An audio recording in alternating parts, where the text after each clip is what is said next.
Smart et réglo, un point de droit avec Étienne Pujol. Alors on reste depuis quelque temps souvent sur du droit français, droit du travail, mais là on a choisi, et vous avez choisi d'élargir parce que les entreprises en ce moment françaises ont des collaborateurs en Ukraine et ils ont des collaborateurs en Russie. Dans ce contexte de guerre, comment les entreprises, j'allais dire, peuvent gérer cette situation qui, me semble-t-il, est un casse-tête? C'est un casse-tête et puis il y a plusieurs problématiques. C'est un de ces moments, vous savez, où il y a le droit d'un côté et puis il y a répondre à l'urgence. Et souvent, les deux ne sont pas forcément corrélés. Là, l'urgence pour ceux qui sont en Ukraine, pour les Français qui sont en Ukraine, c'est d'en partir au plus vite, d'éviter les bombardements. On le voit à l'image, il y en a beaucoup qui partent là. Exactement. Et comment l'entreprise peut les accompagner à cet effet sur place, localement, les cellules diplomatiques sont évidemment sur le pied de guerre, c'est le cas de le dire, pour les accompagner par voie terrestre le plus vite possible, mais l'entreprise a aussi un rôle pour les accompagner et souvent sont des choses qui sont appréhendables aussi par le droit et c'est ça qui est important, je pense. Les statuts, pour qu'on y voit clair, parce qu'il y a plusieurs statuts, quand ça vous est sûrement arrivé, on vous propose un poste à l'étranger, on vous dit voilà, tu seras dans tel ou tel statut. C'est quoi les trois statuts possibles? Alors les trois statuts, celui qui était le plus couru jusqu'au milieu des années 90, début des années 2000, c'est le statut d'expatrié, c'est-à-dire qu'on va... Avantageux, disait-on. Il est assez avantageux avec des packages extrêmement intéressants, notamment dans des pays dits en voie de développement, où on prend en charge à la fois l'hébergement, on prend en charge les frais de scolarité des enfants, on prend en charge le déménagement, 1 ou 2 allers-retours par an pour revenir en France, et surtout, un point qui est important, et je pense là notamment aux collaborateurs qui sont en Russie, une couverture de taux de change. C'est-à-dire que quand on paye localement, que le rouble s'effondre, évidemment, le salaire local n'a plus vraiment le même pouvoir d'achat. Donc c'était un statut qui était assez favorable mais qui coûtait extrêmement cher à l'entreprise. Et c'est vrai que les temps récents ont fait que ce statut était de moins en moins prisé et qu'on est passé soit pour des missions de courte durée dans du prêt main-d'œuvre ou plutôt du détachement, c'est-à-dire on détache les salariés localement mais le lien contractuel reste avec la France, avec une couverture de sécurité sociale française, un salaire français versé en France, ou alors, et ce qui est de plus en plus le cas, un contrat local, c'est-à-dire qu'il n'y a pas de lien contractuel avec la société française.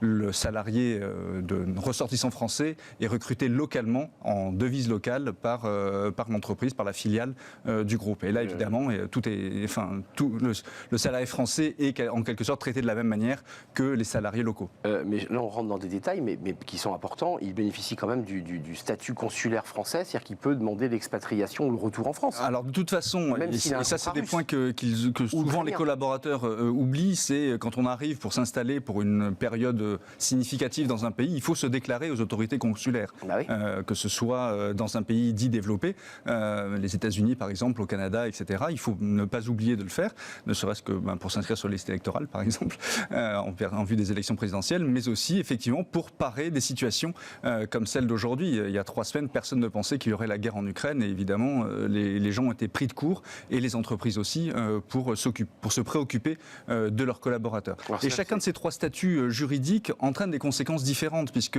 quand il n'y a pas de contrat avec la France, ça va être plus une responsabilité au niveau du groupe que l'on va se préoccuper. On va dire, on a des collaborateurs qui sont en Ukraine, qu'ils soient ukrainiens ou qu'ils soient français, il faut qu'on s'en occupe. L'entreprise peut-elle continuer, ne peut-elle pas continuer à exister, à fonctionner, avec les coupures de courant, avec les bombardements, etc.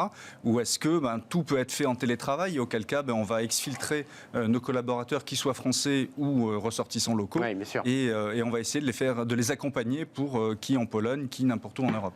Détachement, expatriation, contrat local, on voit évidemment la graduation du plus avantageux, j'allais dire, au moins avantageux, même si on bénéficie pour les 3 du statut de la protection consulaire du pays auquel on est rattaché, dans le cas d'espèce, la France. Qu'est-ce que peut faire l'entreprise concrètement?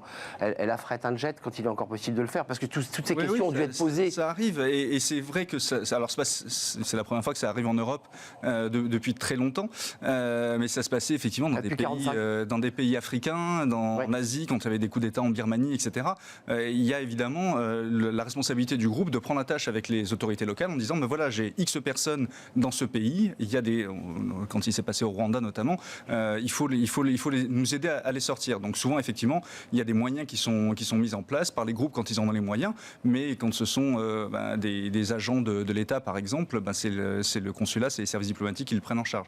Mais pour les sociétés de droit privé, effectivement, il faut qu'elles prennent la tâche avec les autorités françaises, localement, également en disant voilà la liste de mes collaborateurs qui sont présents sur place, aidez-nous à les exfiltrer avec leur famille, etc. La manière dont on les accueille ou qu'on les rapatrie est différente en fonction de leur statut, on est bien d'accord. Oui, oui. Je pense que l'expatrié, lui, il y a un vrai cordon médical qui le relie. Exactement. C'est moins vrai pour les autres. C'est un point qui est important parce que sinon, effectivement, on n'aurait pas besoin d'avocat pour rédiger ça, mais il faut prévoir les modalités de départ, mais il faut aussi anticiper ce qui se passe sur place. Et ça, les avocats le mettent dans le contrat, ça on met dans le contrat. En cas de guerre, en cas de alors, on ne met pas forcément en cas de guerre, mais on met en cas de rapatriement d'urgence. D'ailleurs, au moment du départ, on assure une couverture du collaborateur contre ce genre de risque. On prend une mutuelle spéciale, on continue à lui faire bénéficier de la retraite. On paie à une caisse de retraite spécifique auprès de la Caisse des Français de l'étranger. Ah oui, d'accord, c'est une caisse de retraite spécifique. Oui, on cotise. Même quand il est expatrié. Oui, tout à fait, exactement. Donc de manière à ce qu'il ne perd pas ses trimestres en France. Incroyable. Moi, je pensais que c'était automatique puisqu'il a un salaire français dans une entreprise française à l'étranger. Ça, c'est pour le détachement, effectivement, que ça se passe. Mais quand on est en expatriation, en revanche, il y a une couverture particulière. D'accord. C'est-à-dire quand on est en détachement, le lien avec la France continue. Donc on continue à être protégé par la sécurité sociale française, la mutuelle, c'est classique comme un salarié français. Mais pas pour l'expatrié. C'est simplement que le lieu de travail est à l'étranger. C'est ça. Il y a des conventions bilatérales de traitement, de couverture de sécurité sociale. Pour la retraite, c'est un peu plus compliqué parce que il peut, s'il est payé en devise locale, en expatriation, il peut cotiser localement. Mais souvent, ce sont des pays qui n'ont pas le même système de retraite. C'est des retraites par capitalisation. Et donc, on accumule des points qu'on achète. En revanche, s'il n'y a pas de salaire versé en France, il n'y a pas de trimestre qui s'accumule. Donc, il faut créer des caisses de retraite spéciales expat. Exactement. Par zone géographique ou... Non, c'est pour les expats. C'est pour les expatriés. Donc, il y a une caisse de retraite expat. Exactement. Qui est excédentaire, j'imagine. qui marche pas trop mal. Mais il ne faut pas oublier de la mettre, il ne faut pas oublier de payer. L'État va s'y pencher.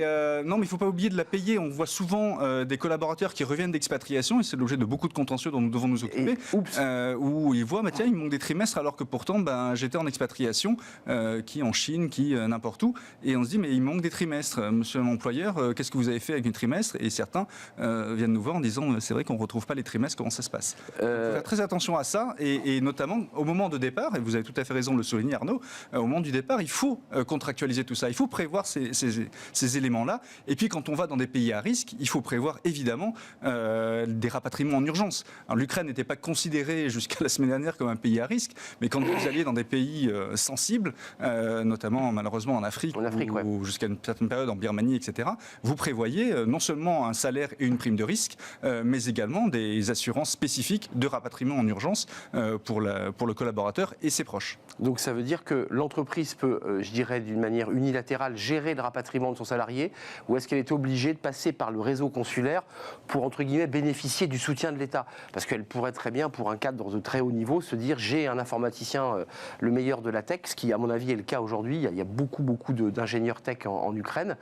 Elle veut le rapatrier coûte que coûte. Elle paie quoi? Une société privée de sécurité pour l'expatrier? Souvent, c'est comme ça que ça se passe. Privée. Alors évidemment, le point de contact principal, c'est les services consulaires, c'est les services de l'État, parce qu'ils sont là pour ça. Mais ils payent ces mercenaires, mais ils doivent accompagner dans un corridor spécifique l'évacuation de ces collaborateurs. Donc c'est un point qui est assez important à gérer et à anticiper. Il faut que l'employeur se mette immédiatement en contact avec ces personnes-là. Vous avez des clients, ce sont les cités évidemment, qui sont dans une... Oui, j'ai des clients qui sont dans... Alors, assez curieusement, encore hier, j'avais un client, alors c'est pas en Ukraine, mais c'est à Hong Kong, où ils sont en train de construire des camps pour les personnes, pour les cas contacts, et ils n'hésitent pas à séparer les collaborateurs de leur famille pendant des périodes très longues, et on a beaucoup de collaborateurs qui veulent fuir très rapidement Hong Kong en attendant que la situation se stabilise en termes de contamination Covid.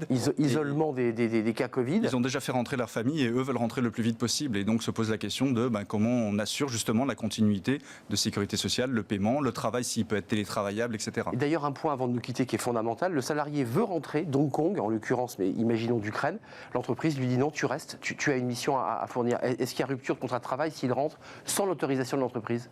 Alors, ça serait assez compliqué à plaider pour l'employeur de dire non, je veux que tu restes dans un pays en guerre.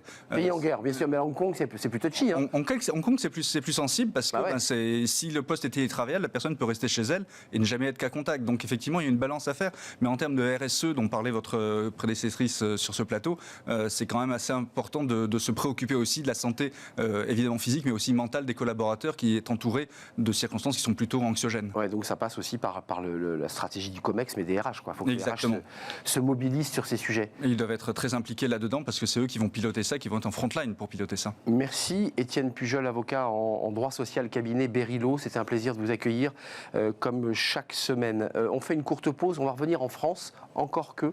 On va parler du groupe AXA et on va recevoir sa DRH. C'est un groupe qui est très innovant en matière de ressources humaines. On va parler télétravail, on va parler flex office. 22 000 recrutements dans l'année. On va faire le point. 6 000 recrutements dans l'année. On va faire le point dans quelques instants, juste après la pause.